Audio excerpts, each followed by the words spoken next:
Ashton Kutcher testifying against a man accused of being a Hollywood serial killer. Then Danny goes and goes, dude, I'll give you $10 if you French kiss her. What would you stick your tongue in my mouth or some? So we were spending a lot of time together, and so we were having a lot of fun together.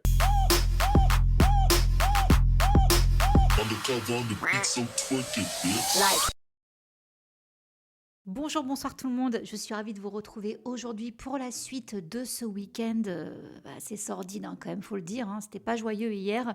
J'espère que vous avez pu digérer un petit peu tout ce que je vous ai dit, ça faisait beaucoup d'informations.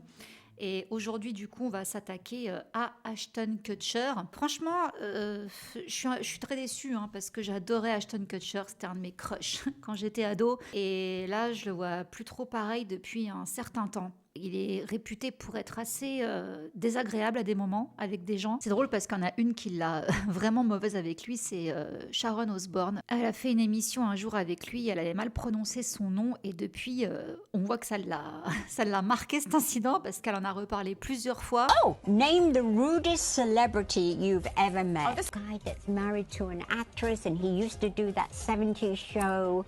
Ashton Kutcher? Yes. Really? Ashton Kutcher. Oh, rude little boy.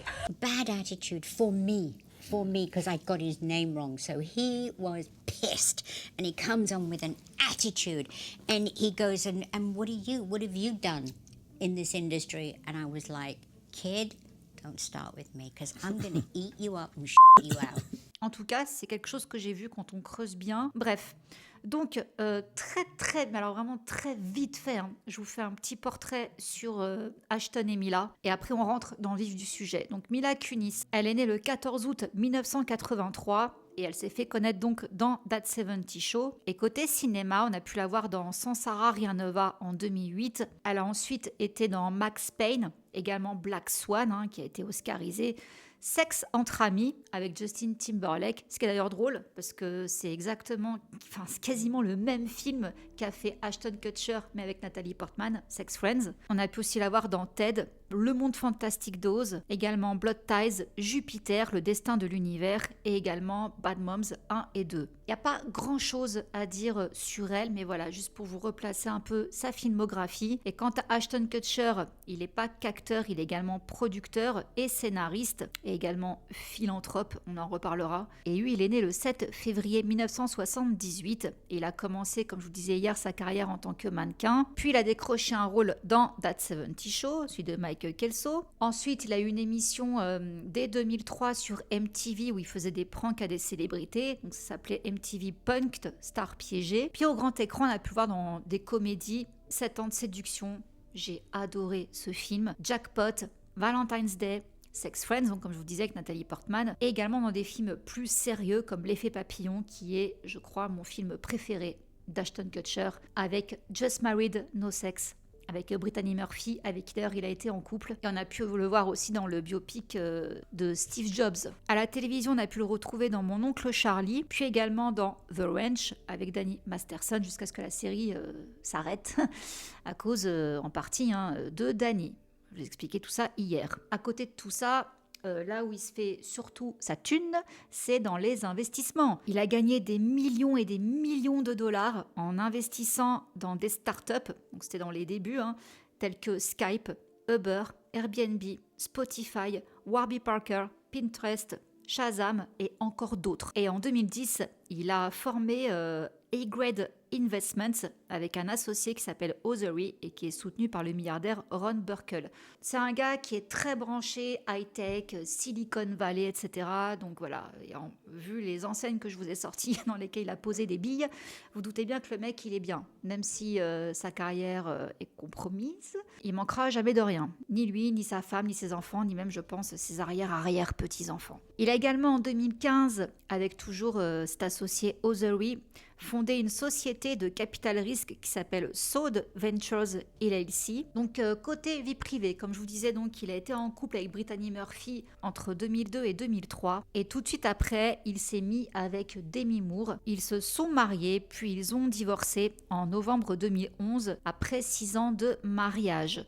Je vous renvoie vivement à la vidéo que j'ai faite sur ce couple. Dedans, je vous détaille toutes leurs relations, notamment les infidélités d'Ashton, mais également le fait que leur couple est parti en vrille lorsque Demi a perdu leur bébé. Elle était enceinte de 6 mois et là, ça a été l'horreur, quoi. Mais dans son autobiographie Inside Out, Demi raconte plus longuement son mariage avec Ashton. Elle dit qu'elle avait accepté donc de faire des plans à 3 par amour pour Ashton et que ça a pu justifier ses infidélités. Je le faisais passer avant, dit-elle. Alors, lorsqu'il exprimait ses fantasmes de faire venir une 3e personne dans notre lit, je ne disais pas non. Je voulais lui montrer combien je pouvais être amusante et cool. Bon, il s'avère qu'elle s'est bien rendu compte que c'était une erreur et que ça n'a fait qu'augmenter le désir d'Ashton de la tromper. Donc elle raconte la fois où elle a appris dans la presse qu'il l'avait trompée avec une femme de 21 ans, donc presque l'âge de l'une de ses filles. C'était en 2010. Elle avait quitté leur villa de Los Angeles le temps d'un tournage. Qu'il avait profité pour la faire cocu dans le lit conjugal. Et elle dit aussi qu'elle a été confrontée aux couvertures des magazines, donc la honte, humiliation, tout ça. Et elle dit également qu'il l'a trompée en 2011 alors qu'il se trouvait à l'enterrement de vie de garçon de Danny Masterson. Donc elle dit qu'elle a appris cette tromperie dans la presse. Elle a eu une alerte Google. Et en plus, pour couronner le tout, c'était le jour de leur 6e anniversaire de mariage. J'ai eu la nausée car je savais que c'était vrai. Et ça, comme je vous dis, je vous en parle dans la vidéo, mais je vous parle aussi du fait que Demi avait un problème avec l'alcool. Elle avait arrêté. Mais quand Ashton a commencé à tenir un discours du style je crois pas qu'il y ait vraiment un problème d'alcoolisme, je pense que c'est juste une question de modération. Du coup, quand elle a entendu ça, elle s'est dit peut-être qu'il veut que je bois, que je sois la femme qui est capable de boire sans sombrer dans l'alcoolisme. Du coup, c'est ce qu'elle a fait, elle s'est remise à boire. Au début, c'était pas beaucoup. Mais après, vu tout le mal qu'il lui a fait, elle a ressombré, même encore dans d'autres trucs. Déjà, voilà, petit drapeau rouge, quoi. Le comportement d'Ashton dans la relation avec Demi, je l'ai pas trouvé cool. J'ai pas trouvé ça classe. Du coup, qu'est-ce qui s'est passé après ? En avril 2012, Ashton révèle qu'il était en couple avec Mila Kunis. Alors là, ça a choqué tout le monde. En février 2014, ils se fiancent. Et un mois plus tard, on apprend que Mila est enceinte. Donc elle accouchera le 1er octobre 2014 d'une petite fille qui s'appelle Wyatt Isabel Kutcher. Ensuite, on apprend qu'ils se sont mariés après 3 ans de vie commune et 1 an de fiançailles. Puis ils auront un petit garçon qui va naître le 30 novembre 2016 et qui s'appelle Dimitri Portwood Kutcher. Alors c'est marrant, leur relation, comme je vous dis, ça a étonné un petit peu tout le monde parce que apparemment déjà de base, quand ils se sont rencontrés, c'était pas le coup de foudre. Encore heureux, j'ai envie de vous dire, parce que Mila avait 14 ans, lui, il allait sur ses 20 ans, donc il y aurait eu un souci. Et apparemment, il ne pouvait pas se blairer. En plus de ça, au début. Ashton et Mila n'étaient absolument pas amis pendant une grande partie du tournage de That 70 Show. En fait, ils ne supportaient pas de travailler ensemble. Ça, c'est une source qui avait déclaré ceci en 2014. Ils ont fini par s'entendre et Mila a notamment confié qu'Ashton la raccompagnait après le tournage et faisait même ses devoirs de chimie. Bon, ensuite, la série s'est arrêtée. Ils ont chacun fait leur vie de leur côté. Elle est sortie 8 ans avec Macaulay Culkin. Ils se sont séparés en 2011. Et même pendant cette période-là, elle s'est encore un peu clashée avec lui. Nous avons traversé une période où je pensais qu'il était fou. Au plus fort de sa carrière, je me disais « Non, je ne t'aime pas. Je ne te connais même plus. » Donc ça a été un petit peu ça en fait. Des fois, ils se voyaient... elle le trouvait sympa, d'autres fois elle le voyait, oh t'es un naze. J'ai même lu qu'elle lui avait dit qu'il avait complètement merdé quand elle a appris le divorce avec Demi Moore et comment ils avaient divorcé. Bon voilà, toujours est-il que ça fait maintenant plus de 10 ans qu'ils sont ensemble et qu'ils filent le parfait amour. Mais on en arrive donc là, le procès de Danny. Ils envoient des lettres de soutien qui sont rendues publiques, comme je vous disais, le samedi 9 septembre. Et je vais un petit peu plus vous les détailler, ces lettres, parce que c'est important. De son côté, qu'est-ce qu'il a déclaré Ashton à la juge ? J'ai rencontré Danny Masterson quand j'avais 20 ans, en 98. Il est instantanément devenu un ami, un collègue dévoué et un modèle pour moi. Il le reste depuis 25 ans. En tant qu'ami, Danny n'a eu qu'une influence positive sur moi. C'est un être humain extraordinairement honnête et intentionné. Depuis plus de 25 ans, je ne me souviens pas qu'il m'ait menti. Il m'a appris à être direct et à affronter les problèmes dans la vie, à les résoudre et à avancer. Danny est une personne qui est toujours là pour vous lorsque vous avez besoin de lui. Nous avons voyagé ensemble à travers le monde, élevé nos filles ensemble et partagé d'innombrables moments en famille. Non seulement il est un bon ami pour moi, mais j'ai été témoin qu'il était aussi un bon ami pour les autres et le genre de frère que d'autres auraient la chance d'avoir. Même si je suis conscient que le jugement a été déclaré coupable de 2 chefs d'abus et que les victimes ont un grand désir de justice, j'espère que mon témoignage en faveur de sa personnalité sera pris en compte lors de la détermination de la peine. Je ne crois pas qu'il représente un préjudice permanent pour la société et que le fait d'élever sa fille sans père serait une 3e injustice en soi. Merci d'avoir pris le temps de lire ceci. Et il a même relaté un événement où il dit que Danny est venu en aide à une jeune femme qui était en train de se faire agresser par son compagnon. Nous ne les avions jamais rencontrés, mais Danny a été le premier à s'interposer pour prendre la défense de cette jeune femme. Et de son côté, Mila, elle remet carrément en doute que les victimes aient pu avoir ingéré des substances fournies à leur insu par Danny. L'un des aspects les plus remarquables de la personnalité de Danny est son engagement inébranlable à décourager la consommation de substances. L'influence qu'il exerçait sur moi à cet égard est inestimable. Lorsque je l'ai rencontré pour la première fois sur le tournage de The 70 Show, j'ai tout de suite pu me rendre compte qu'il était d'une bonté innée et d'une authenticité naturelle. Bon, dans la vidéo d'excuses sur Instagram, là, juste après, ils disent que les lettres n'ont pas été écrites pour remettre en question la légitimité du système judiciaire ou la validité de la décision du jury. Nous soutenons les victimes. Nous l'avons fait historiquement par notre travail, nous continuerons à le faire. Ces lettres étaient destinées à être lues par le juge et non à saper le témoignage des victimes ou à les traumatiser de quelque manière que ce soit. Nous ne voudrions jamais faire cela et nous sommes désolés si cela s'est produit. Nous sommes de tout cœur avec chaque personne qui a été victime d'une agression ou d'un VIOL. Cette vidéo d'excuses, ça a été encore pire. L'une des victimes de Danny a même qualifié ses excuses d'incroyablement insultantes et blessantes. Alors pourquoi justement tout ce backlash là? Pourquoi ça a autant pas plu? Parce que le fait que Ashton Kutcher se soit positionné comme un militant anti-abus, je vous rappelle quand même qu'il a une ONG qui lutte contre tout ça, il a même témoigné devant le Congrès en faveur des efforts de lutte contre le trafic et les abus de voir qu'il soutient un gars qui a été reconnu coupable d'abus, c'est quand même fort de café. Donc tout le monde le traite d'hypocrite. Et le fait que Ashton, comme Mila, disent que Danny est quelqu'un d'antidrogue, là en fait ça veut dire que vous êtes clairement en train donc de dire que les victimes ont menti, puisque c'est le truc qui est revenu à chaque fois justement, et leur coller des substances à leur insu. Donc de dire ça, c'est en gros remettre en question le témoignage de ces victimes. Donc ça prouve bien qu'ils ne les croient pas. Et s'ils ne les croient pas, il y a un problème. On ne peut pas se poser comme défenseur des victimes de S et cracher sur des victimes qui en plus ont eu gain de cause. Enfin, vous voyez un petit peu le truc. Donc voilà, c'est à cause de tout ça que ça n'a vraiment pas plu. Mais ce qu'il faut savoir aussi, c'est que ces lettres, ils ne savaient pas qu'elles seraient rendues publiques. Apparemment, d'après ce que j'ai lu, j'ai pas retrouvé l'article, mais je l'avais lu, l'avocat de Danny avait demandé au juge à ce que justement les lettres restent confidentielles. Sauf que la juge avait dit non. Si elles doivent être rendues publiques, elles seront rendues publiques. Point. Sauf que c'est là où c'est quand même un peu con pour des personnes comme Ashton et Mila qui sont censées quand même être entourées d'une armée de publicistes, d'attachés de presse, d'avocats. C'est quand même un peu con qu'ils ne se soient pas renseignés pour être sûrs et certains que les lettres ne seraient pas publiées. Parce que je pense vraiment qu'ils ne savaient pas qu'elles seraient publiées. Parce que s'ils l'avaient su, j'allais dire, je ne pense pas qu'ils les auraient écrites, mais je pense qu'ils les auraient quand même écrites. Et justement, je vais vous dire pourquoi. À cause de ce que Priscilla dit. Donc justement, quand elle dit « Ashton, je connais les secrets que ton modèle garde pour toi. Des secrets qui te détruiraient. As-tu oublié que j'étais là? Tu étais sur haut-parleur cette nuit où tu as appelé Danny le 21 février 2001. J'ai tout entendu, j'ai entendu le plan.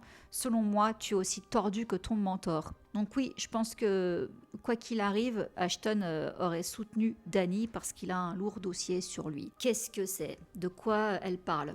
Alors effectivement, on va remonter en 2001. On va parler d'une jeune femme qui s'appelle Ashley Ellerin et qui était étudiante en mode. Elle avait 22 ans et elle a rencontré Ashton Kutcher en décembre 2000. Donc là, lui, pour rappel, ça faisait donc 2 ans qu'il était dans That 70 Show, donc c'était un jeune acteur en herbe. Ils se sont rencontrés, ils ont commencé à se tourner autour et justement, ils allaient commencer une relation en février 2001. Et ce 21 février 2001, Ashton devait justement inviter Ashley à sortir. L'après-midi du 21 février, Ashton Kutcher l'avait appelé sur le tournage de That 70 Show. Il venait de terminer les répétitions. Ensuite, il l'a eu une nouvelle fois au téléphone vers 20h30. Il lui a dit qu'il était chez un ami, il regardait la soirée des Grammys. Elle sortait de la douche et il lui a dit qu'il passait la chercher plus tard pour l'emmener à l'after des Grammys, la fête. Et quand il est arrivé à 22h45, personne n'a répondu. Il l'a appelé 4 fois, il n'a pas laissé de message, elle ne répondait pas. Donc il déclare « J'ai frappé à la porte, il n'y a pas eu de réponse. J'ai frappé à nouveau, encore une fois, pas de réponse. À ce stade, j'ai supposé qu'elle était partie parce que j'étais en retard, que en gros je l'avais énervée quoi. Mais avant de partir, il dit qu'il a jeté un coup d'œil par les fenêtres, donc c'était une petite maison, et il dit « J'ai vu ce que je pensais être du vin rouge sur le tapis ». Mais ce n'était pas alarmant parce que j'étais allée à une fête chez elle. Et c'était genre une fête universitaire. Fête où il y avait d'ailleurs aussi Danny Masterson, à ce qui paraît. Et je suis partie. Oui, alors il s'est avéré qu'en fait ce qu'il a pris pour être des taches de vin étaient en fait des taches de sang. Car cette Ellerin a été retrouvée morte le lendemain par sa colocataire. Elle avait été poignardée 47 fois. Donc Ashton poursuit sa déclaration. Je me souviens que le lendemain, après avoir entendu parler de ce qui s'était passé, je suis allée voir les détectives et je leur ai dit « Il y a mes empreintes digitales sur la porte. » Il avait touché la poignée, quoi. Et rien que là, déjà, il y a un problème.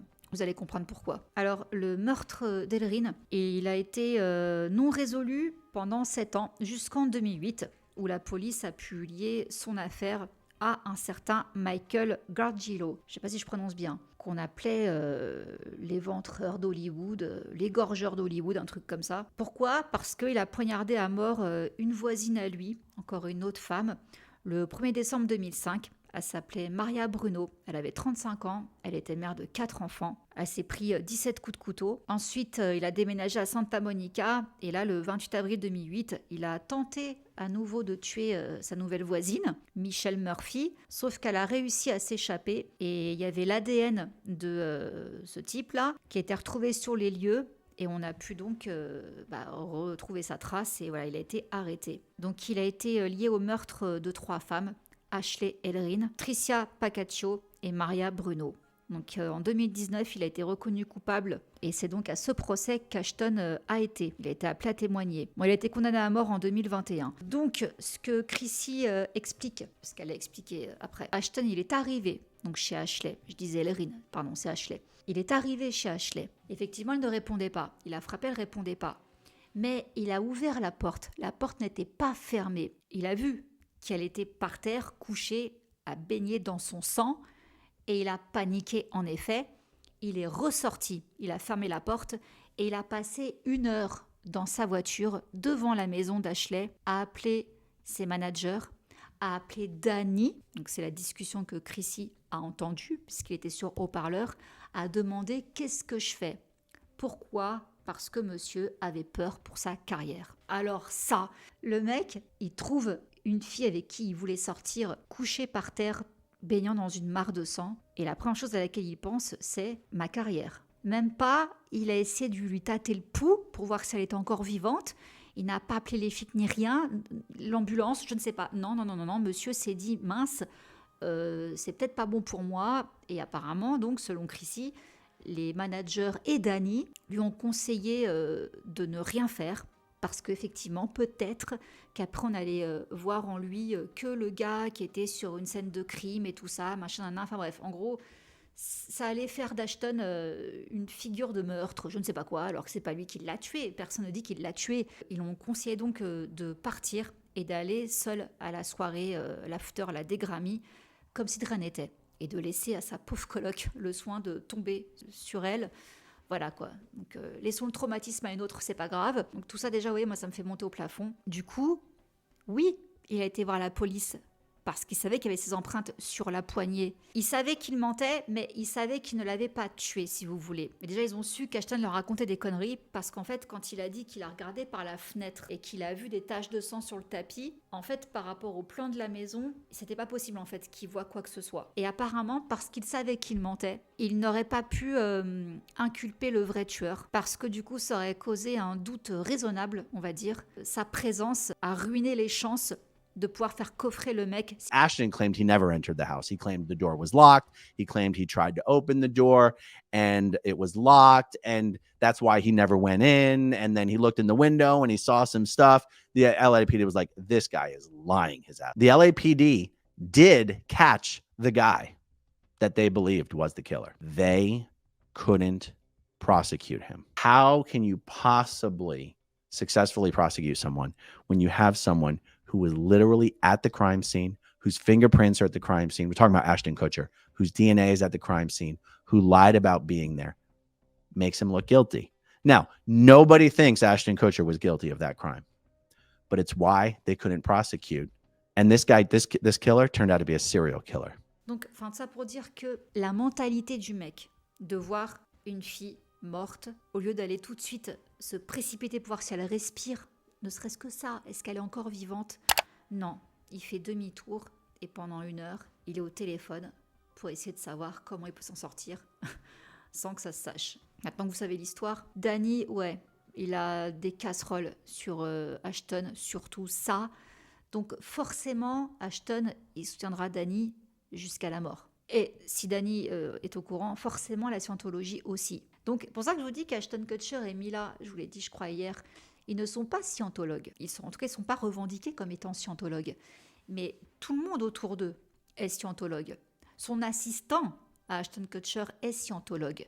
Et il faut savoir que pour qu'il ait un assistant scientologue, c'est que la scientologie a donné l'autorisation à ce type d'être son assistant. Donc ça veut dire que la scientologie fait confiance à Ashton.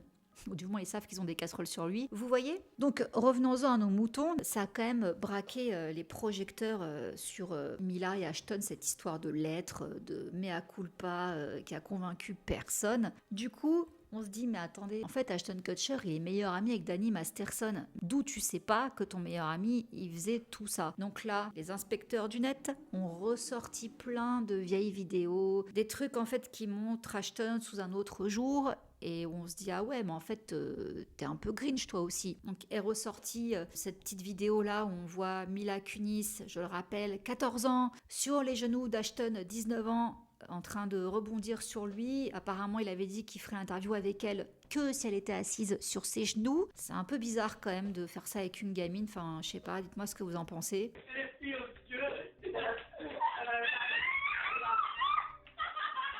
Une autre émission aussi où il la présente comme la sexy, hot, tout ça, alors qu'elle a que 16 ans. Not only do I get to work with our beautiful, sexy, hot next guest on that 70s show, but I'm lucky enough to play her boyfriend, so I get to make out with her. Okay, a very talented, hot, smart, and beautiful Mila Kunis.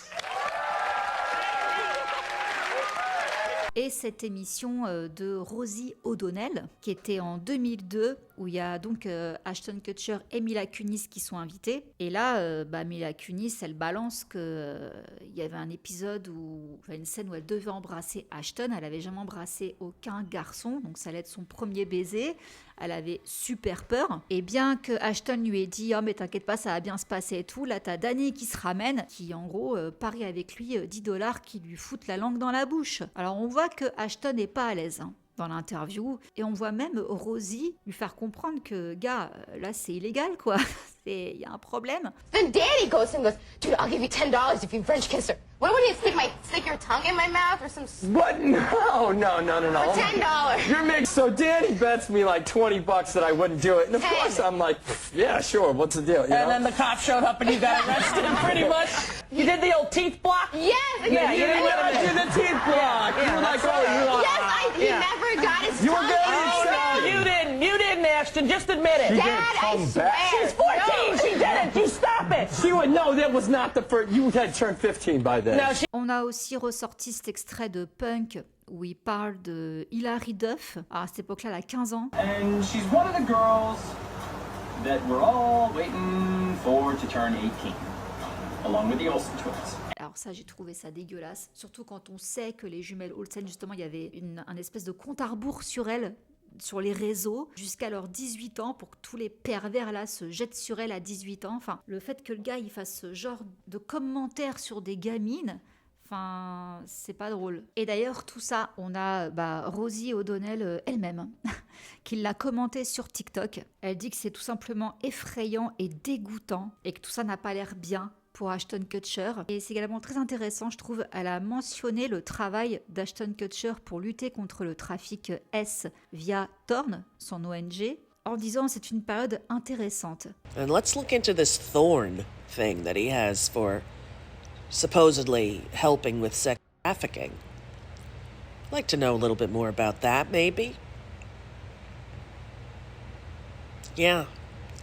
Interesting times, right? Et oui, alors franchement, le fait qu'elle ait sorti ça, je me suis dit waouh, même elle a vu ce qui n'allait pas en fait. Alors Torn, à l'origine, ça a été fondé par Ashton Kutcher et Demi Moore, et à l'origine ça s'appelait DNA, donc Demi and Ashton. Ils ont fondé ça ensemble en 2009 après avoir visionné un documentaire cambodgien ou sur le trafic d'enfants au Cambodge, et après leur divorce, Ashton a été seul aux commandes et ça a été rebaptisé Torn. Alors qu'est-ce qu'ils font exactement ?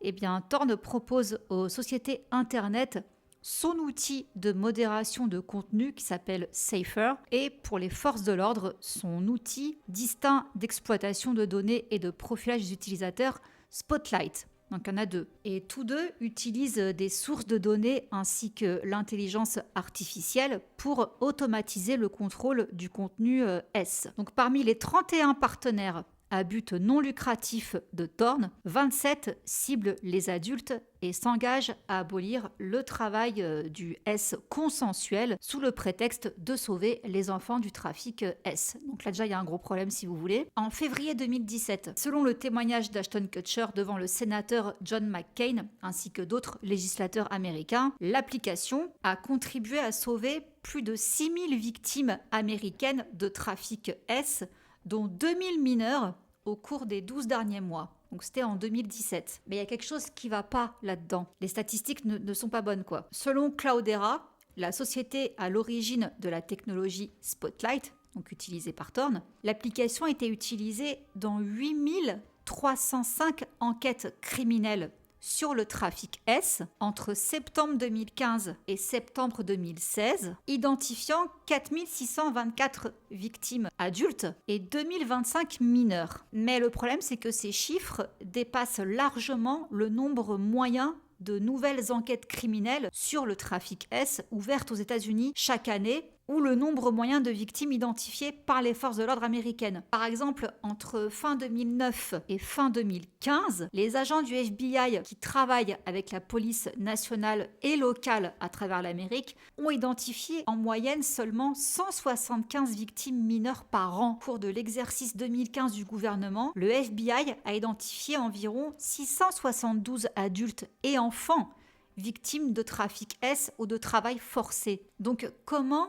Torn a pu contribuer à un nombre bien plus grand d'enquêtes sur le trafic S que celles qui ont réellement été ouvertes à travers l'Amérique. Comment justifier donc tous ces chiffres-là, si on peut essayer de trouver une réponse? Bon, déjà, Ashton ne veut pas dire comment le logiciel Spotlight fonctionne.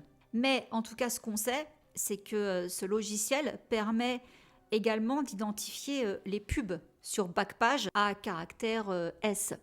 Sauf que ces pubs-là, ce sont également des pubs publiées par les travailleurs du S elles-mêmes, à la recherche de clients. Du coup, après, la police, elle ouvre son enquête et elle voit s'il y a un trafic ou pas derrière. Et si ça n'est pas le cas, eh ben, elles arrêtent quand même les personnes pour prostitution. Du coup, ils considèrent tous les travailleurs du S comme victimes de trafic S. Vous voyez ? Là, en gros, le logiciel ne sait pas faire la différence entre déjà des enfants ou des jeunes adultes et qu'en plus, il fout tout le monde dans le même panier, quoi. Donc ça entraîne un autre problème. On a par exemple FOSTA. Alors, FOSTA, je vais vous dire ce que c'est pour ceux qui ne sauraient pas. C'est une loi américaine. Elle a été créée le 11 avril 2018. Il y a 2 lois, en fait, qui ont été approuvées par le président, donc c'était Trump à ce moment-là, et qui ont eu des conséquences très négative sur les travailleurs du S aux États-Unis, mais aussi dans le reste du monde. Donc en fait, ces deux lois, il y en a deux. Il y a SESTA et FOSTA, ça signifie autoriser les États et les victimes à combattre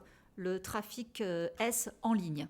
Voilà, bon, c'est en anglais, du coup ça donne ces anagrammes-là, mais bon, moi je vous les traduis en français. Et en fait, ces deux lois, elles ont pour objectif officiel de lutter contre le trafic des gens, quoi, le trafic humain. Et elles criminalisent du coup les plateformes en ligne que les travailleurs ou travailleuses du S utilisent pour promouvoir leurs services. Donc à cause de cette loi, les fournisseurs d'accès à Internet encourent une mise en examen s'ils sont suspectés d'assister, de faciliter ou d'encourager la traite des personnes. Et cette législation entrave la capacité des travailleurs du S à utiliser Internet pour promouvoir et offrir leurs services, pour donc échanger des infos, comme je vous ai dit, et se protéger. Pourquoi se protéger ?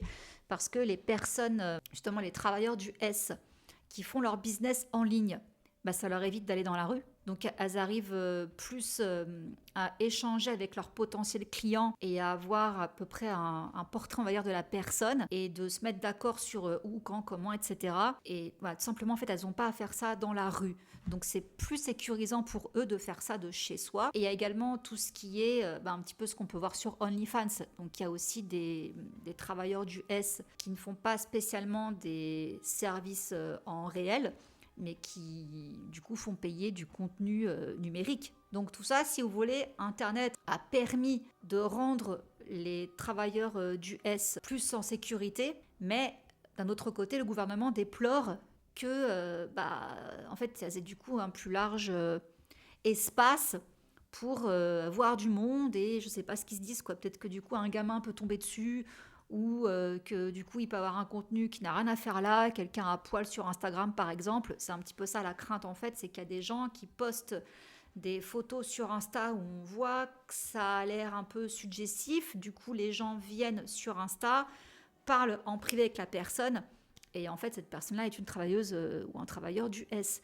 Du coup, voilà, c'est un peu comme si Instagram, Snapchat, tout ça était une vitrine ouverte à tous pour vendre ce type de service. Donc ça ne plaît pas. J'entends les deux côtés, mais le problème, c'est que tout ça, si vous voulez, ça a eu un coût humain. Parce que tout de suite, on a vu des résultats qui font vraiment peur. Par exemple, moins d'un mois après l'entrée en vigueur de la loi FOSTA, il y a 13 travailleuses du S qui ont été portées disparues et 2 se sont ôtées la vie. Donc les travailleurs du S travaillant de manière indépendante ont été confrontés à une augmentation considérable et immédiate des sollicitations indésirables de la part d'individus proposant ou exigeant du trafic.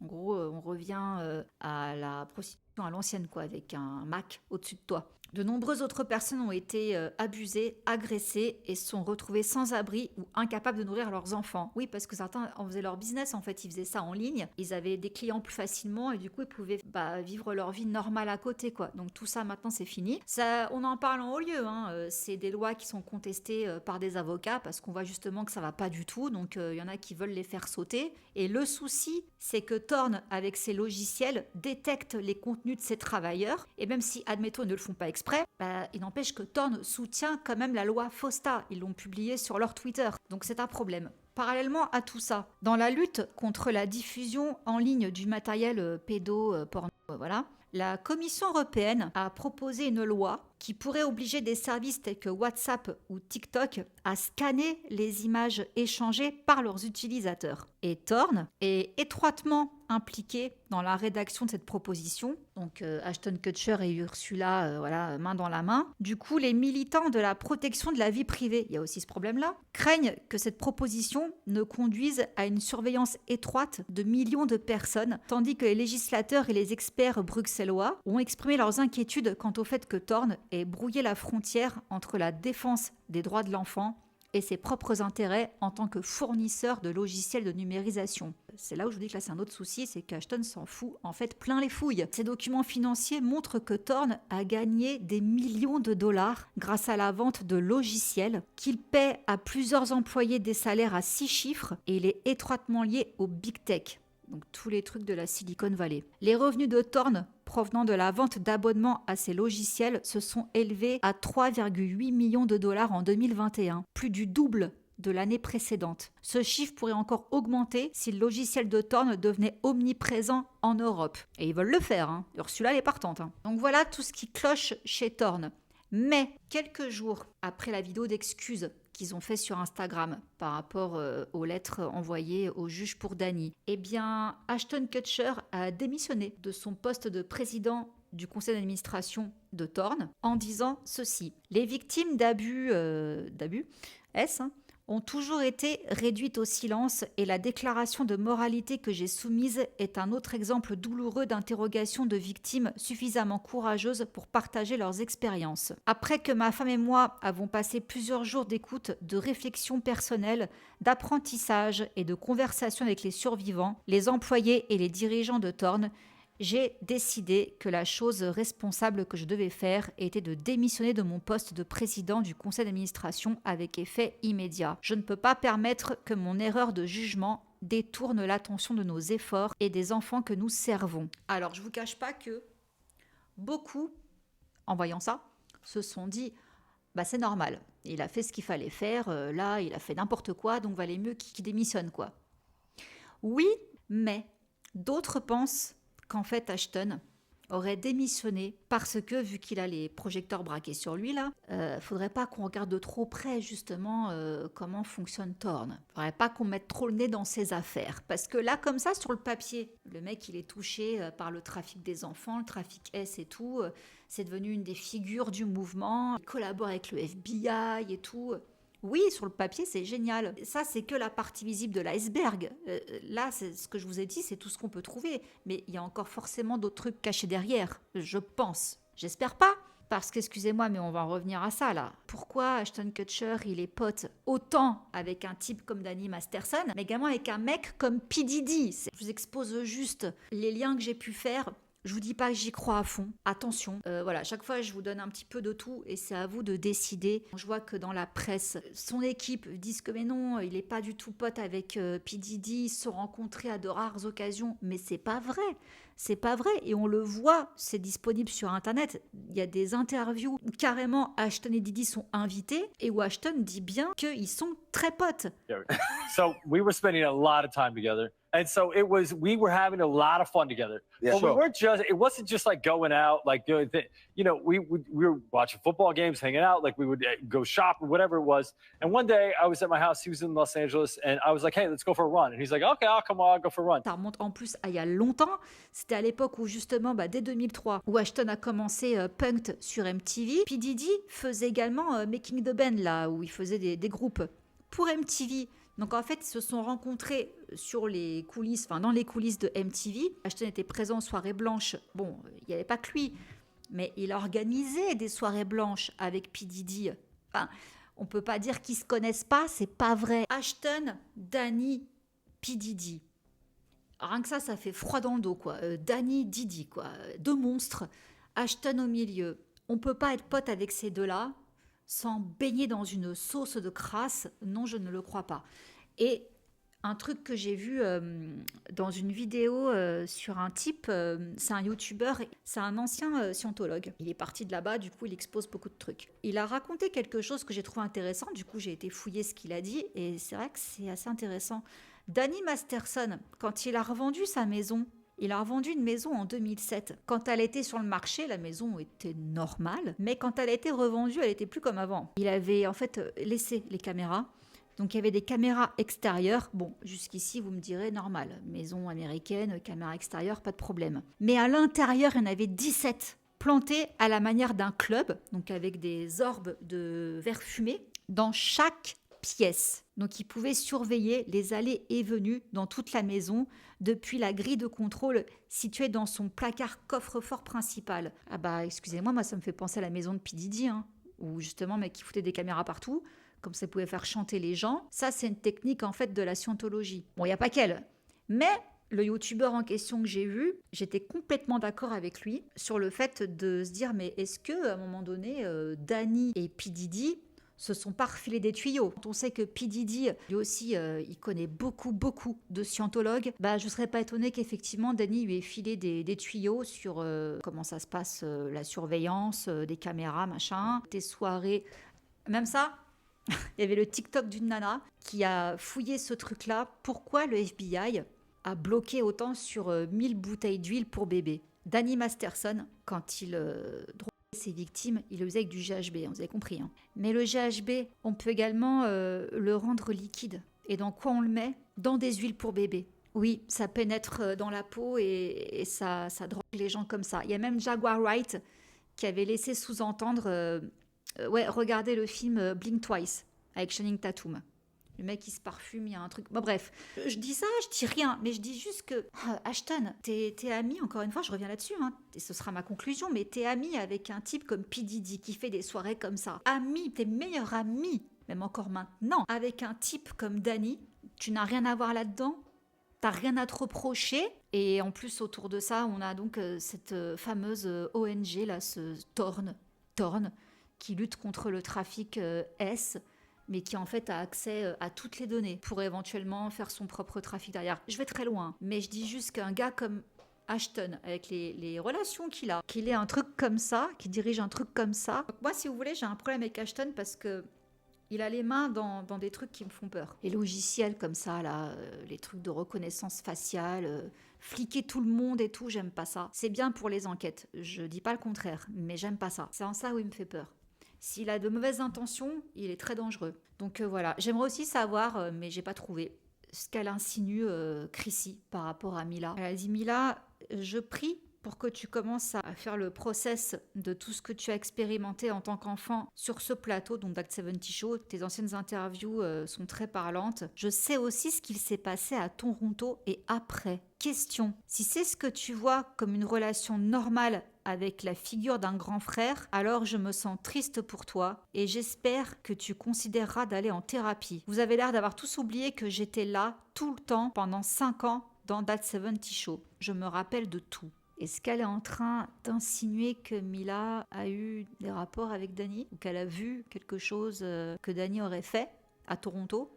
Pour moi, Mila, ça sera le seul mot sur elle. Pour moi, cette fille-là, elle a débarqué dans cette série, elle avait 14 ans. Tout le monde était beaucoup plus vieux qu'elle. Je pense qu'elle a suivi le mouvement tout simplement. Je pense qu'elle a dû voir des trucs, vraiment beaucoup de trucs, mais qu'elle n'a rien dit. Maintenant, elle est mariée à Ashton, donc ses secrets sont ses secrets, donc elle ne dira rien. Est-ce qu'elle n'a pas été conditionnée par tout ce crew à être à leur côté, quoi qu'il arrive?